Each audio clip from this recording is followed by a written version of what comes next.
Alright guys, I know it's been a while again. I hope you're all doing well, with the current circumstances. Now, I always thought that I did a video on this build, but just looking through my channel the other day, I didn't see a video on it, so I'm not sure. Maybe I did one and I did one and it got deleted somehow, or maybe I just thought I did one, but I don't know. For whatever reason, it's not on my channel anymore, and I wanted to get one up. And I know a lot of you guys enjoy my long shot builds, and I really do as well. So I thought I'd go over it. Now this is not a red long shot; it's just a regular blue shell that I've painted. I'm not the best painter, but it turned out okay. And now inside, this houses one of the older artifact hunter kits, as well as some parts made by myself. It's got an aluminum plunger tube, and then I think a couple other pieces I made. We'll see when I get inside. Worker Scar barrel, F10555 pump, like I always use. Worker stock. I really like these worker stocks. It's a good alternative to the Explorer stocks.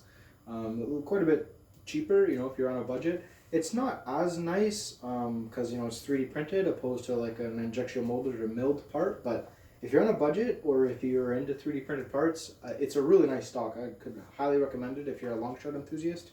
Then I got the Artifact red trigger, this looks like an Explorer X lever, but it's actually a fake one that I made. I made a mold and copied the X lever because I liked it so much. And then I have the I forget who this is from. It was from Taobao, and I ordered all this stuff way back when there was no like retailers for good mod kits. It was like basically you navigate Taobao or nothing. So I got this on Taobao, and I forget the seller. It was a kind of a unique name, but anyways, it's a unique rail. It really fits the contours of the shell. It's a nice rail. It's different than the fast rail, and it's different than the worker 3D printed rail. And I have a Artifact 12 kilogram spring in here. It's probably my favorite spring. It feels heavier than a 12 kg. And you don't hear much about Artifact anymore, but they made good parts and they were very reasonably priced. So I'd like to see them come back with some new stuff, or even just with their old stuff again. It was good. Good seal, like with any O-ring breech, like dead perfect seal. It's an O-ring. So anyways, we'll go over to the bench and take a look at what I got.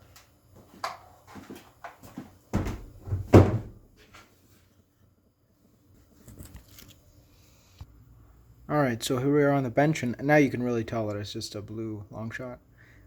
So just if anyone was wondering, the rail, maybe this will jog your memory. It's the one that fits into all the grooves in the shell, like you don't have to glue it. And then there's this, oh, where the hell did it go? Then there's this like piece that slides in to cover the hole there. It's a very sturdy method, and it's all mechanically fastened. So here's the hunter kit, and normally they're anodized red, but I sandblasted it just because I don't know, I prefer that. This is actually a worker sled. I'm not sure what I did with the artifact sled. It's probably in another build. And then this is that cast X lever, and you can see the mold was actually good enough to get the Explorer logo, which is kind of neat. Here, let me grab the mold. Alright, so there's the mold, and it's very simple. It's just ugu, and all you old school guys would know what that is. It's basically just silicone caulking with a whole shitload of cornstarch. And I don't know, I guess this is many, many years old, and I've gotten many parts out of this mold. This mold is probably 5 years old.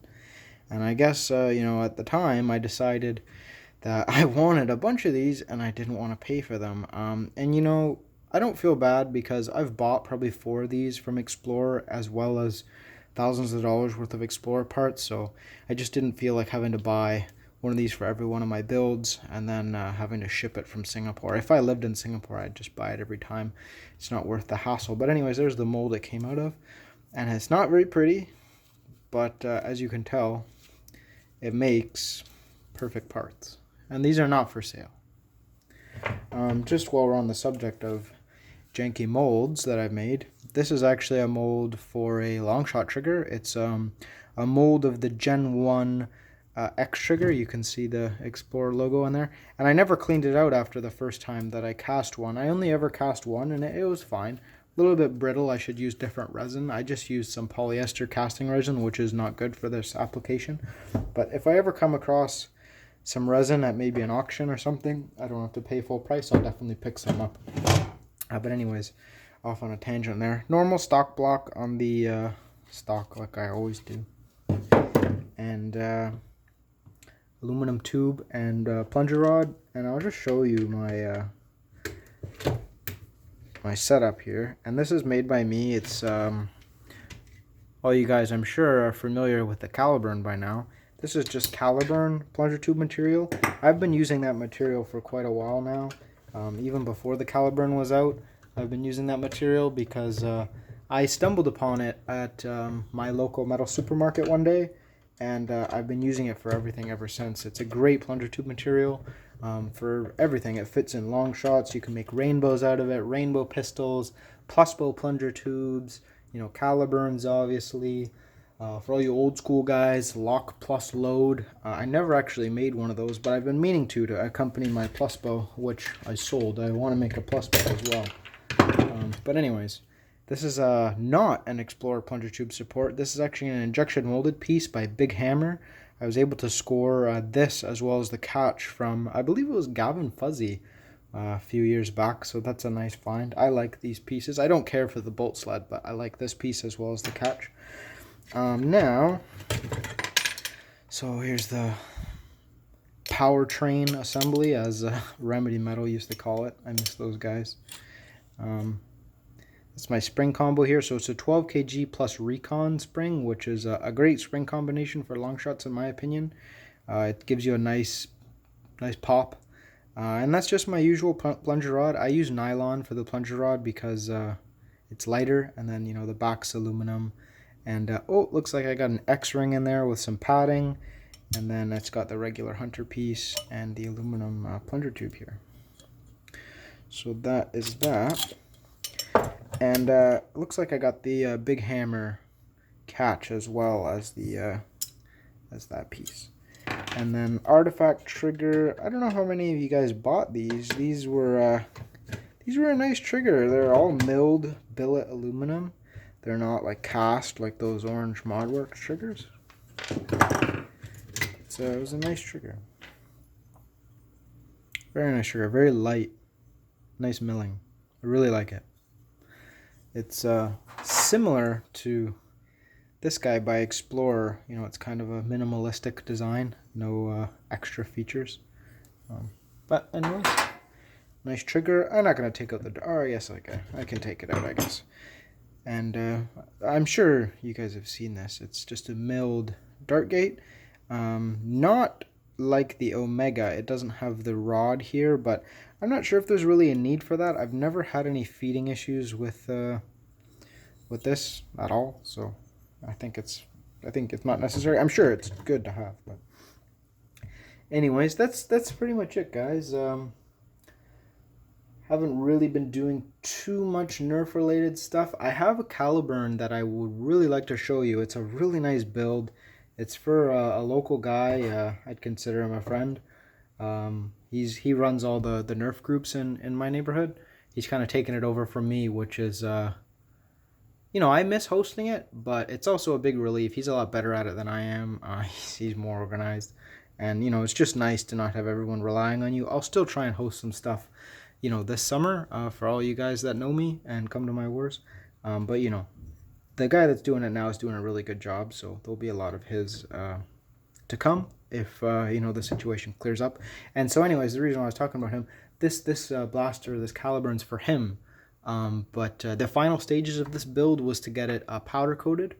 But you know, with the current situation, I'm not really doing much like running around. I don't even know if the powder coating place is open.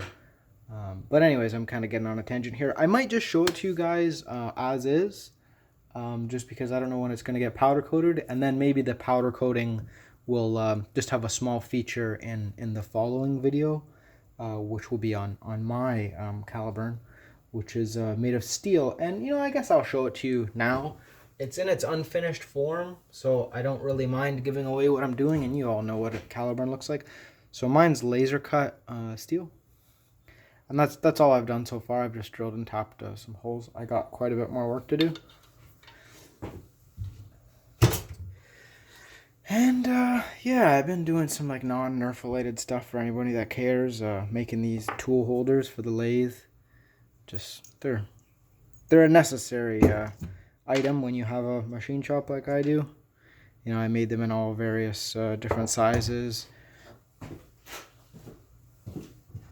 You know, really large ones for large tools, and small ones for small tools. But I know you guys aren't here for that kind of stuff. This is a Nerf channel. So anyways, I hope you're all doing well. You know, stay safe, and I'll talk to you as soon as I can. Thanks for watching, guys.